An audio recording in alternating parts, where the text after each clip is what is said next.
Hello, how are you? Let's know the story of the first prophet after 1,000 years of Adam's grandsons. It's the story of Noah, peace be upon him. We know from the previous video about the devil's hostility to Adam because Allah ordered the angels to prostrate after creating Adam. But the devil became arrogant and held a grudge against Adam because Allah honored him on the rest of his creation. And we know that he wished Adam and his descendants to lose. So he adorns them everything that keeps them away from Allah. Humans naturally worshipped Allah because they know the existence of Allah from their father Adam, who I told about his creation in the previous video. Generations came to worship Allah after the death of their father, who was the first person on the earth. The situation lasted 4,000 years until the worship of idols began. But how did a snare to Allah appear among people after they worshipped him?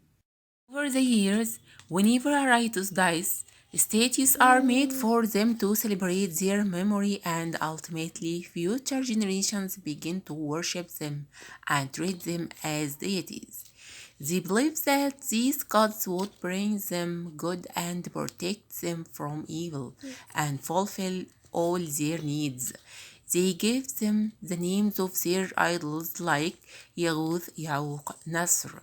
These were the names of the righteous who lived among them. At that time, Allah ultimately sent Noah to guide his people on the right path of Allah. He was an excellent speaker and a very patient man. The Prophet Noah repeatedly instructed his people not to worship anyone but Allah. He explained to them how the devil deceived them for a long time, and it was time to stop this deception. This continued for more than 900 years of his life, preaching that there would be punishment in hell if they disobeyed. However, a few believed him. They told the Prophet Noah to retract his motives. These infidels said that we see you as a human being like us. However, the Prophet Noah refused to surrender and present logical reasons. The infidels argued. They said, "No, you prolonged the dispute with us, and now bring us what is written out, if you're honest." Noah continued to persuade his people to believe in Allah hour by hour, day after day, year after year, either to flee from him or put their fingers in their ears. Noah realized this effort were definitely useless. As a result, Noah became tired and sad. Then he asked Allah not to leave one of the unbelievers on earth. Allah accepted the prayer of our master Noah and asked him to build an ark away from the sea. Whenever the unbelievers saw these preparations, they made fun of him, thinking that he had gone mad. After finishing the ark, Noah and his believers waited patiently for Allah's command, and Allah revealed to him that when the water miraculously go out of the earth, this will be a sign of the beginning of the flood. The sky entrance was opened, and the earth springs were stemmed. The Prophet Noah opened the ark and allowed the faithful and the animals to enter, as there were nearly 80 people. People and animals were in pairs so that their generations could thrive and not die off. Noah, his family, and those who believed in him hurried to the ark except his wife and son Yam, who is also called Canaan, were infidels. Noah, peace be upon him, had 4 children, Ham, Sam, Japheth, and Yam, and all of them believed in him, except for Yam, who insisted on disbelief. He refused to board the ship and said, "I will go up to a mountain to protect me." إذا جاء أمرنا وفارت النور قل نحمل فيها من كل زوجين اثنين وأهلك إلا من سبق عليه القول وما آمن معه إلا قليل وقال اركبوا فيها بسم الله مجريها ومرساها إن ربي لغفور رحيم وهي تجري بهم في موج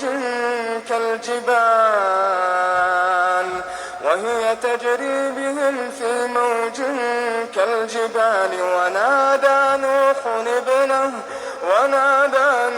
ابنه وكان في معزل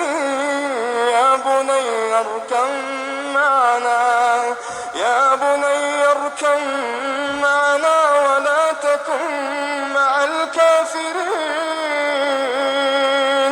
قال سآوي إلى جبل يعصمني من الماء قال لا عاصم اليوم من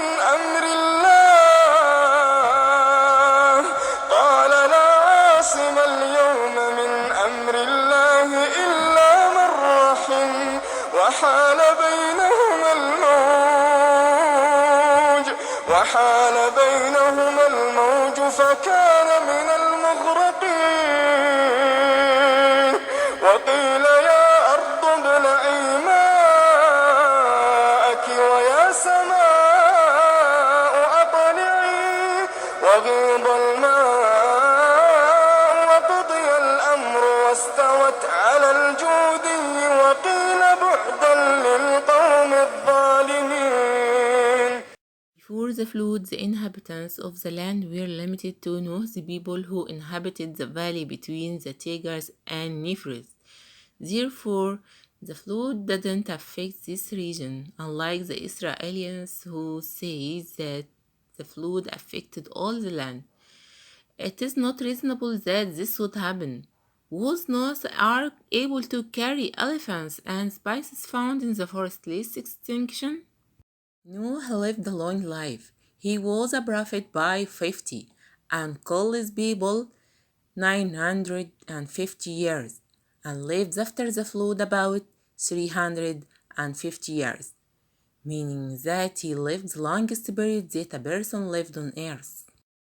If you liked the video, please don't forget to share, like, subscribe.